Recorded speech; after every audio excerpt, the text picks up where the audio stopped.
अस्सलामुअलैकुम। आज के लेक्चर में हमारे पास क्वेश्चन नंबर 3 होगा 5th ग्रेड के मैथमेटिक्स का और एक्सरसाइज नंबर 3.3 है। तो इसका क्वेश्चन नंबर 1 और 2 हमने पढ़ लिया था, तो उसका लिंक जो है इस लेक्चर के डिस्क्रिप्शन में पड़े हुए, वहां से आप उनको देख सकते हैं। सबसे पहले हम इस क्वेश्चन को समझेंगे, ठीक हो गया। कहते हैं कि Sidra bought 4/7 metre for of cloth and use 1/3 metre of it for making dress for her doll. यानी कि सिद्रा ने 4/7 3/7 मीटर क्लॉथ खरीदा और उसका 1/3 पार्ट जो है वो यूज किया अपनी जो डॉल है उसके जो ड्रेस है वो मेकिंग के लिए।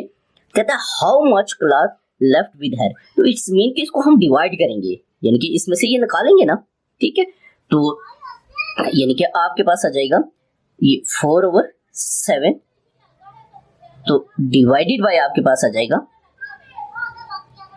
ये आपके पास आ जाएगा 1/3, ठीक है। तो इट्स मीन के 4/7 मल्टीप्लाइंग बाय 3/1। तो अगर कैंसिल हो रहे हैं, कैंसिल करें, नहीं हो रहे तो इसी तरह होगा, ठीक है।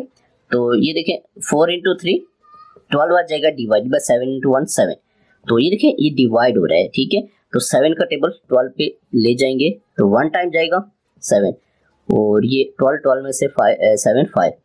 तो इट्स मीन के 1 × 5/7 ये आपके पास क्या आ जाएगा, ये आंसर आ जाएगा 1 × 5/7 जो है ये मीटर क्लॉथ जो है ये उसके पास रिमेनिंग।